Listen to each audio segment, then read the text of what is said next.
Olá, está se iniciando mais um episódio aqui de audiocast nesse canal. Eu sou o Iver e eu tô aqui com o Celso. E aí, gente, tudo bem? Com o Matheus. Olá.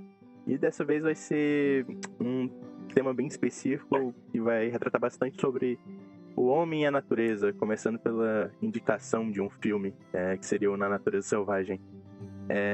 Bom, o filme basicamente se trata de, digamos assim, um jovem, né, o protagonista, que a gente gosta de chamar de Super Trump. Ele se denomina Super Trump, e ele meio que tem um fascínio pela natureza e ele acha que vai encontrar liberdade em meio à natureza, no Alasca Selvagem, sendo mais específico.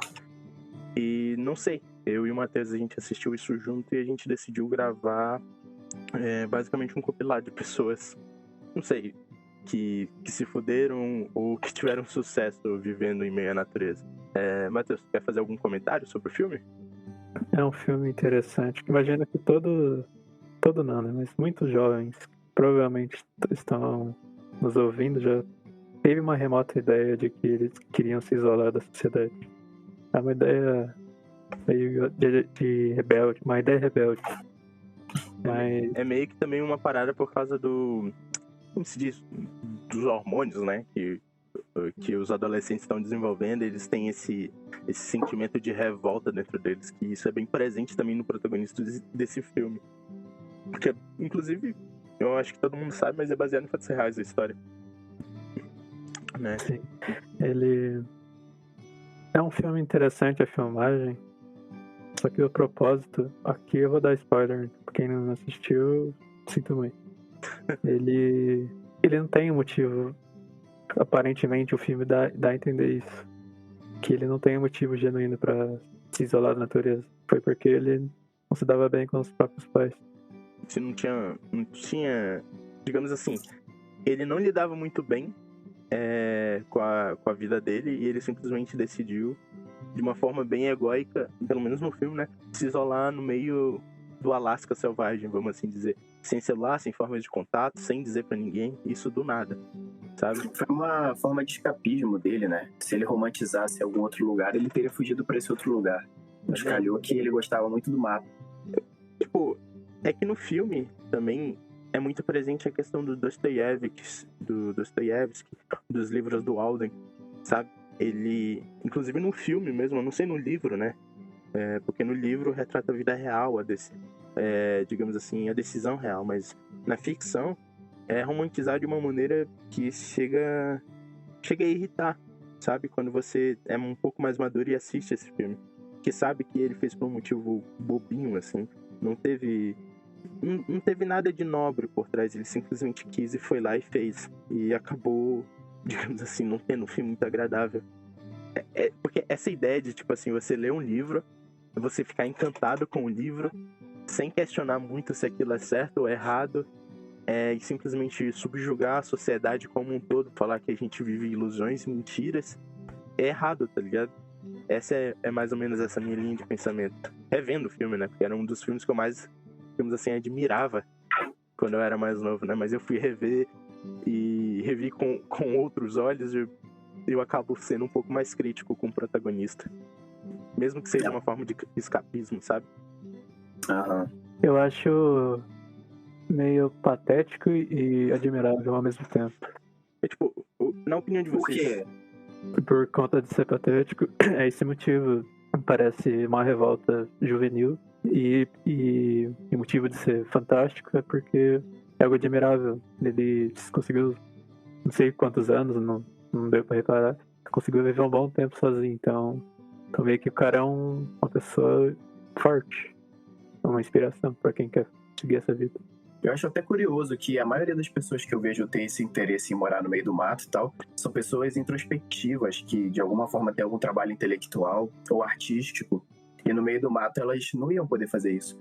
Porque da hora que você acorda, da hora que você dorme, você tem que ficar fazendo coisa, varrendo folha do chão e plantando não sei o que, molha não sei o que lá, e entra um bicho não sei onde, pô, pelo amor de Deus. Eu já fantasiei bastante nisso, fiquei pensando. Eu queria... Eu ia perguntar isso pra vocês, se vocês já tinha ou tem esse ideal de ser um eremita. Eu, quando eu tinha, ainda tenho, mas isso aqui nunca vou realizar, e nem preciso. É que eu gostaria de levar livros e papel com caneta pra eu ficar escrevendo. Só que onde eu vou guardar esses livros, tanto de livro? Você vai ter que baixar aqueles indianos do Facebook lá e construir uma mansão de barro, tá ligado? É verdade, sozinho. Os caras fazem a gente sonhar, né, cara? Que a gente vai chegar lá no meio da floresta, com um pedaço de pau, vai construir, sei lá, um palácio de barro. Mas Vai dar soco na árvore, ela vai cair, deixar um cubo de madeira. é tipo isso. Tem um russo, eu não sei o nome dele, ele é um pseudo-eremita. Pseudo, porque eu considero eremita o cara que acessa lugares remotos da natureza. Lugares que só tem ele e os animais, no máximo, e insetos. Esse russo, ele ficava perto de uma rodovia, algo assim, passava carros, só lembro disso. Aí, na reportagem, ele trocava livros com quem conheceu ele. Aí, a vida dele se resumia a isso. Ele ficava lendo e ele é uma boa pessoa, é engraçado. É só isso. Eu sinto certo. Eu acho que eu ainda sinto uma certa vontade de viver isolado, sabe? Mas assim, isolado, digamos assim, do físico, né? Do físico. Tipo assim, ter minha casa lá no alto de uma colina, ficar de boa ali, vamos dizer assim. Só que eu acho que eu não gostaria de viver o isolamento social, tá ligado? Eu gostaria de, tipo, sei lá, ter um sinal de internet pra pesquisar as coisas que eu gosto, por assim dizer. Agora, viver como eremita, meditando, cortando lenha o dia todo, tipo assim, até dá pra aceitar isso, tá ligado? Mas é uma batalha incrível contra o teu ego, sabe? Porque a gente tem essa necessidade natural de socialização. Tipo, e socializar, digamos assim, você foi com a sua família.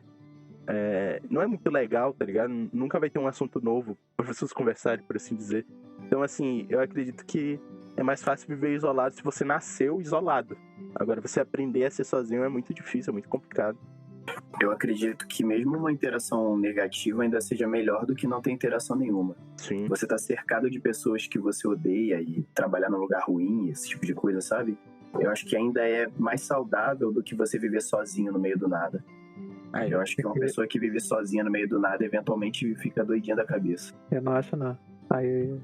Eu acho que é uma pulsão natural. Diria que até um certo dom. Porque essas pessoas, elas vão diretamente. E é meio que é o destino delas. Elas vão conseguir fazer isso e vai ficar lá. Pode ser que algumas pessoas pontuais, né, tenham essa coisa, mas pelo que a gente vê aí do pessoal da psicologia falando, isolamento faz mal mesmo pra cabeça. Atrofia o cérebro, de certa forma. Já fiquei isolado muito tempo. Tá ok. Mas não foi 100% isolado, né? Precisa de internet. Pode ser. Porque, tipo assim, se tu perde a comunicação, de fato, com outros seres humanos, eu acho que é bem diferente, tá ligado? Por exemplo, tu tá isolado, digamos assim, tá recluso na tua casa, mas tu sabe onde achar pessoas quando tu precisar, tá ligado? Esse é o lance, eu acho. Eu acho que se tu tá muito isolado e, sei lá, tu quebra teu pé e tu não consegue levantar, é desesperador, é capaz de tu morrer ali mesmo, tá ligado? Por acreditar que tu tá morrendo. Esse é o lado negativo de estar sozinho. Se o cara escorregar no banheiro, e pronto. Não garante que vai ter banheiro isolado. É no meio do mato, cara. Abaixou pra cagar uma cobra de pica, tá ligado? Pode ser, tá falando Caiu da bananeira, né? Mas desenvolvam aí. O que vocês acham que leva uma pessoa a se isolar? Motivos políticos, sociais, doenças mentais? 1. Misotropia. 2. Amor à natureza. 3. Revolta social. 4. Motivos ideológicos. O cara não desenvolveu nada, cara, só categorizou. Eu acho que em algum momento a gente teve pessoas que se isolavam por motivos religiosos e filosóficos, mas eu acho que hoje em dia as pessoas que tendem a se isolar é porque elas não se adaptam à vida social que a gente tem hoje e fantasiam que vai ser melhor ir pro meio do mato. Isso que eu me pergunto bastante, porque o que leva as pessoas a crerem isso, tá ligado? Porque elas leram um livro da Idade Média e o cara, quando descrevia a natureza, era como se fosse a magnificência suprema. Eu acho que tem um pouco disso, sim, né? De romantização da natureza por conta da cultura de maneira geral. Sim. Eu tinha esquecido totalmente disso, que é um fator que faz toda a diferença nessa narrativa nossa.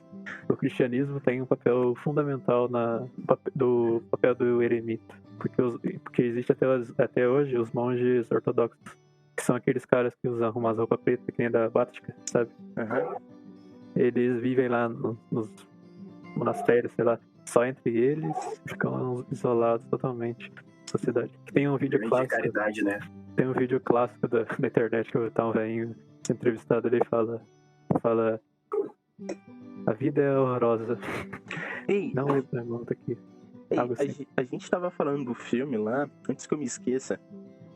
Mas, Matheus, a gente esqueceu um ponto muito importante de tudo que a gente tava citando sobre o filme. Que quando o Christopher lá, que é o nome do protagonista, né? O original é Christopher, mas ele no meio do filme ele muda pra...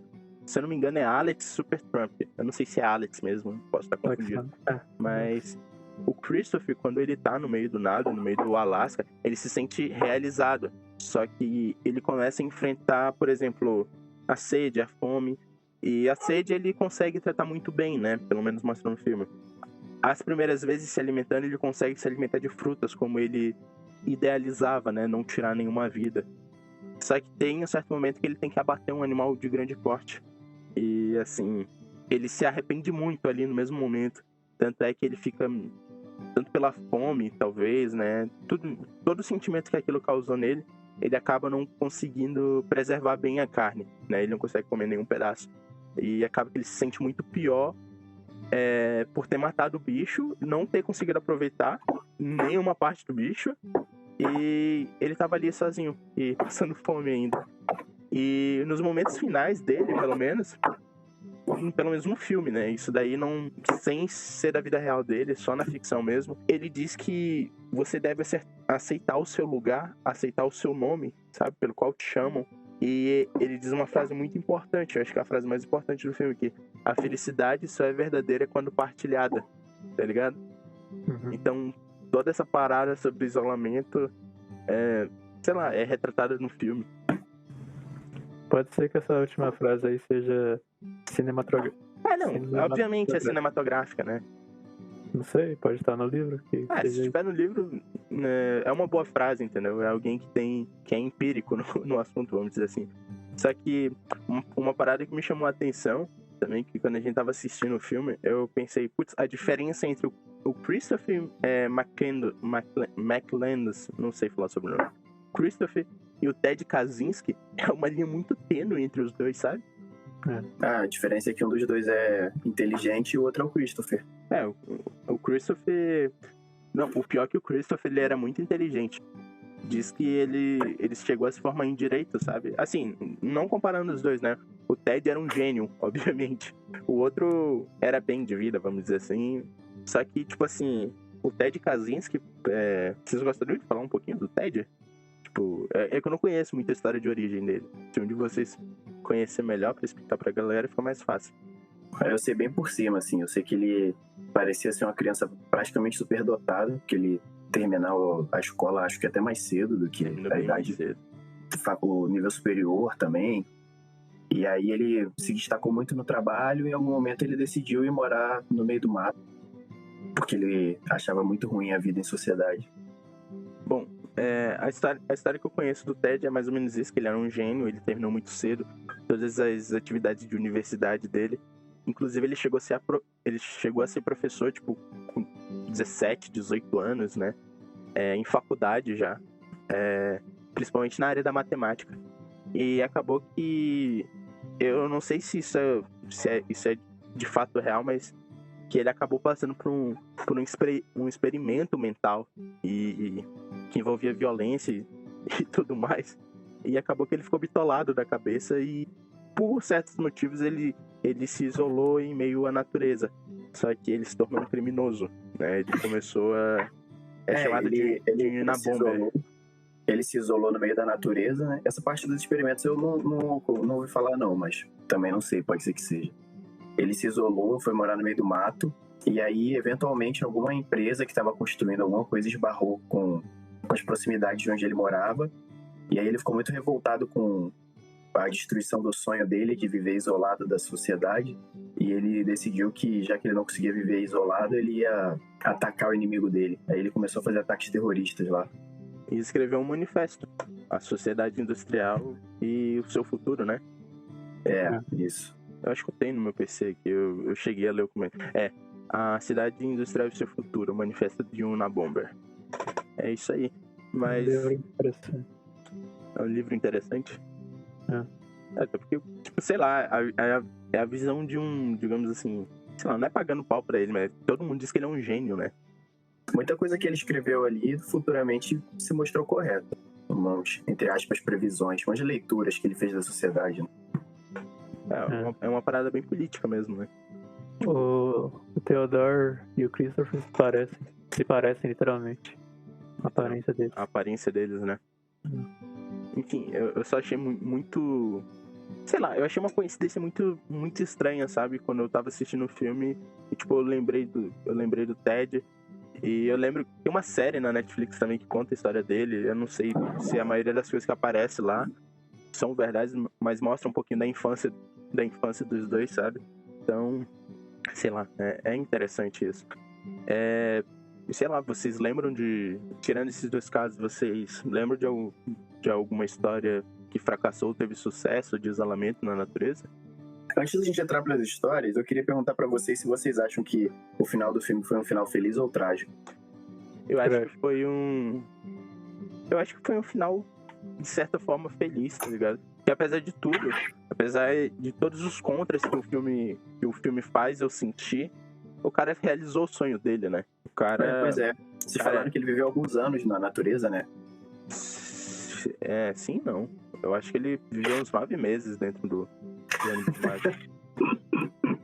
Agora que ele ficou viajando por muito tempo, ele ficou viajando por um tempo. Entendeu? Entendi. Só que assim, sei lá, ele poderia ter vivido mais, né? Só que eu acho que ele realizou o sonho dele de chegar no Alasca Selvagem. Só não era o que ele achava que era. Aí ele comeu a folha errada. Mas ele não chegou na Alasca. O ônibus já era o Alasca Selvagem. Mas ele queria ir pro parte do gelo, não é? Sim. Ele tava no Alasca, mas eu não sei dizer se... não sei. Eu sei que ele tava próximo ali, né? O ônibus existe até hoje, se eu não me engano. O pessoal presta homenagem pra ele lá. Mas, de certa forma, eu acho que ele realizou o sonho dele.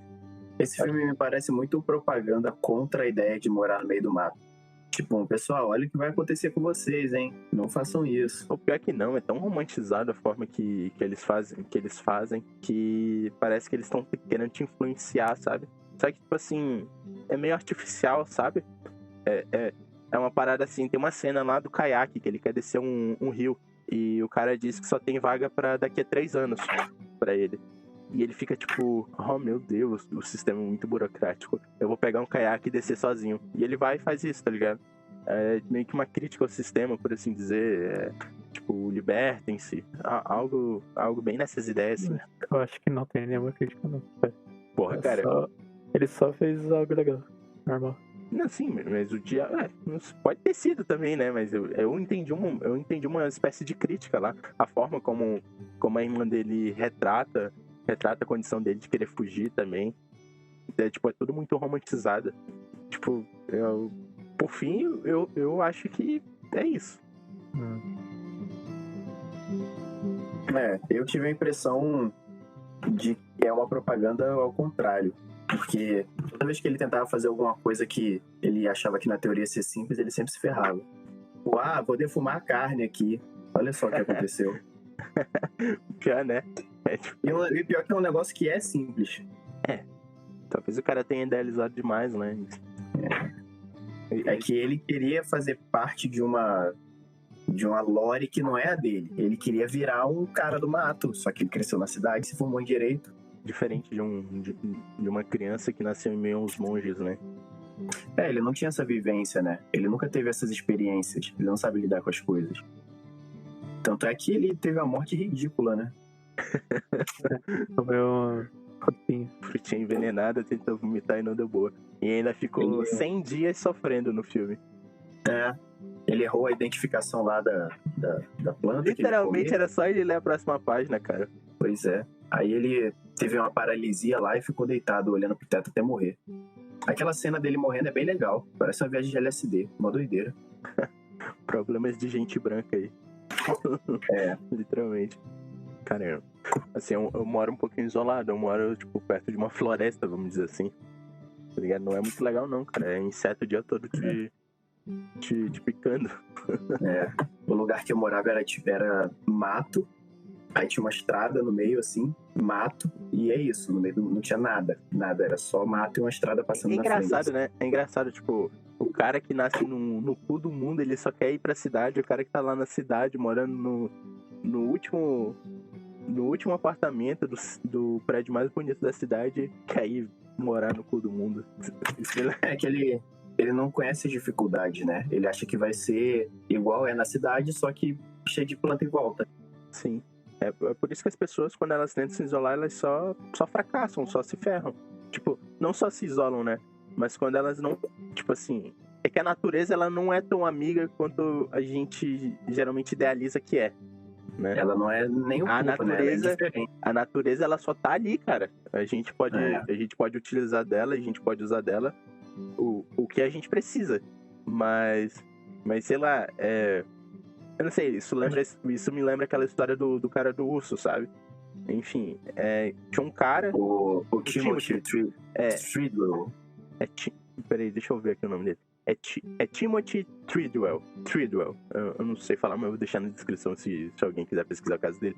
Ele basicamente era uma espécie de cuidador de ursos, né? De um parque lá nos Estados Unidos.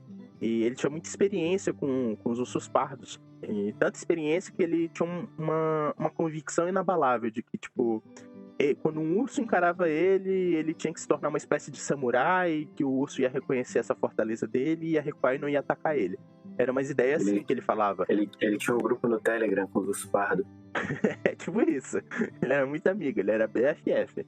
Tirava foto com filtro e os caralho no Instagram. Enfim, isso era uma convicção tão forte nele que ele, por exemplo, quando ele saía para esses parques de exploração com os ursos soltos, sozinho, ele não levava aquele spray anti-urso, sabe? Ele não levava uma arma de caça para se defender de um eventual ataque com um urso faminto, sei lá. E acabou que numa dessas expedições dele, dessas experiências dele, ele acabou que, cara, simplesmente um urso entrou no acampamento dele e devorou ele vivo, sabe? E tudo isso enquanto a câmera dele gravava. É uma história, tipo, muito louca, muito triste também, né, sobre isso, mas que poderia ter sido evitada. Bem parecida com a do filme, né? Bem parecida com a do filme. A convicção deles foi quebrada perante a natureza, sabe? Mas é um caso meio chocante, assim, principalmente se você escutar o áudio, né?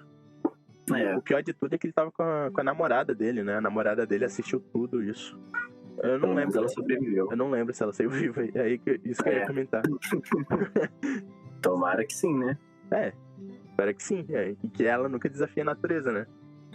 A natureza não é brincadeira. E, geralmente quem se dá bem morando no meio do mato são ricos, né? Sei lá. Porque aí você pode pagar um monte de gente pra fazer as coisas pra você e fica tudo bem legal. Engraçado, você falou em rico, mas teve um cara que ganhou na Mega Sena. Ele se deu muito... O João Misterioso. O João Misterioso. Ele se deu muito bem. João Mister. Peraí, quanto que ele ganhou mesmo? Eu sei que ele tem João Misterioso, fortuna. Eu sei que ele ganhou... Eu não sei. Mas a lore do João Misterioso é muito interessante, cara. Você quer desenvolver um pouquinho pra galera aí? O João Misterioso é um sujeito que alega receber visita dos mortos. Ele dizia que existe uma tradição na família dele que sempre que o patriarca da casa morre, ele vem em espírito nos sonhos do seu sucessor e conta onde está escondida a fortuna da família. E aí, em um momento desses de transição, o pai dele veio no sonho dele e contou para ele os números da Mega Sena. E aí ele jogou esses números e ganhou o prêmio. Depois que ele ganhou esse prêmio, ele decidiu que a melhor coisa a fazer com todo esse dinheiro era cavar um buraco no meio do nada em algum lugar e morar dentro dele. Literalmente se isolou numa caverna, né? Ele foi morar dentro de uma caverna que diz ele que ele mesmo cavou, com a porta de ferro na frente, igual uma masmorra de RPG, sabe? O pior de tudo é que, se eu não me engano, o SBT ou a Record foi entrevistar ele. Ele é muito estranho, cara. Ele Tem é um programa maravilhoso da Record entrevistar ele, que ele fica gritando como se fosse um animal lá de dentro. é muito Eu- sinistro, cara. Eu me identifiquei com ele. A cara dele Aí de que, sei lá, que não tá nesse mundo, sabe? É muito estranho. Pesquisem Tem depois. Você que tá ouvindo. João Misterioso, vai no Google Imagens. Cara, é bizarro o rosto dele, a expressão dele. Recomendo muito que vejam a matéria da Record. É muito boa. Muito engraçado, né? Porque ele vem que nem um Muito boa. animal. Gritando, né? Com a máscara feita de pele de bicho. Pior que é verdade, né? Ele tem uma máscara. E, se eu não me engano, ele fala que é de... Eu não sei, mas eu lembro vagamente de que falam que é humana pra repórter. Aí a repórter fica com medo. O cara é completamente, né? Tem um amigo dele que é o tradutor, o intérprete do animal que tá enjaulado. Aí eles falam, ô João, a gente pode entrar? Aí o amigo dele olha assim na janelinha e fala, ele tá fazendo que 3 com a mão, isso significa que só amanhã. Aí, galera, a gente vai ter que voltar amanhã, hein? Hoje não vai dar pra entrevistar ele. Pior que vão no outro dia de manhã, né? Daí ele já tá mais sociável, ele já tá até arrumadinho. Tá com uma camisa Aí rosa, quando ele fica igual um animal berrando, fazendo com a mão, assim, fazendo uma garra com a mão. E aí quando a moça vai entrevistar ele, aí ele, oi, bom dia, tudo bem? Eu sou o João aqui, ganhador da Mega Sena. Eu queria contar minha história pra vocês. Como assim, cara? O cara volta. Ele se candidatou à política, né? Ele se candidatou, ele recebeu alguns votos, acho que foi 11 votos que ele recebeu. Muito. Ele era do PCdoB. Os caras são foda, né? Outro caso que eu lembrei aqui de outra pessoa que acabou se prejudicando em meio à natureza, não é necessariamente o isolamento, né? Mas foi o John Edward Jones, que ele simplesmente gostava dessas exploração em caverna. Eu esqueci qual é o nome desse esporte, desse estudo de cavernas.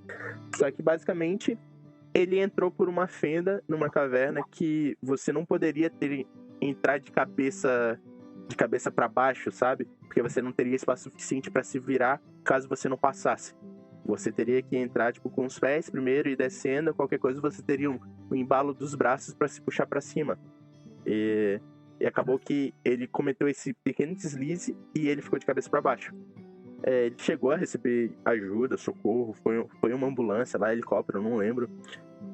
Faz tempo Os que eu vi bombeiros foram lá, isso. Mas ninguém conseguia tirar ele. E a única coisa que poderiam fazer por ele era meio que ficar numa espécie de cuidado paliativo, sabe? Cuidando, dando injeção nele pra ele não sentir dor, esse tipo de coisa. Porque simplesmente não tinham como quebrar a estrutura ao redor, né, da caverna pra retirar ele. E o cara morreu lá com o pai dele e a mãe dele presentes, se eu não me engano. E a caverna foi fechada. Morreu de cabeça pra baixo, o coração dele parou. Claustrofobia. Isso parece aquela história do Junji Ito, que as pessoas começam a achar buracos na montanha que tem exatamente o formato do corpo delas. Caralho. Vocês já viram? Vocês conhecem o Junji Ito? Eu conheço o Juji, mas não conheço essa história. Tem uma história dele que parece muito. Tem uma foto famosa desse caso que você falou, né? Uhum. Que é a foto dele dentro do buraco, preso. Sim, e parece muito com as cenas que tem nessa história do Junji Ito, que as pessoas entram nos buracos da montanha e começam a descer como se fosse uma espécie de um túnel. Essa história... Já viram? Pode falar. Não, pode falar. Eu ia só comentar que eu não conhecia essa história do Juji. Eu sei que ele faz bastante coisa bizarra. Tem uma que eu lembrei, que é de um carinha, um velho, que tem uma das fotos mais simpáticas na internet. Vou ler um pouquinho aqui.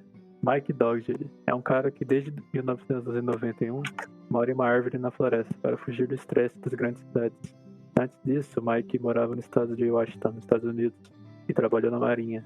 Apesar do isolamento, ele não está alheio ao mundo. Em 1994, criou um programa de condicionamento físico, que ele usa elementos da natureza como equipamento de ginástica. É também um programa de TV do canal National Geographic. E a imagem é essa aqui. Acho que vocês já viram. Eu vim pesquisar aqui quando você falou, ele parece um gnomo. Imagina um crossfit no galho da árvore, de 3 metros de altura. O aluno dele vai lá e quebra e cai. Ele é exatamente a imagem do gnomo. Barbinha branca, o nariz de bolinha assim. Caraca. Era um personagem.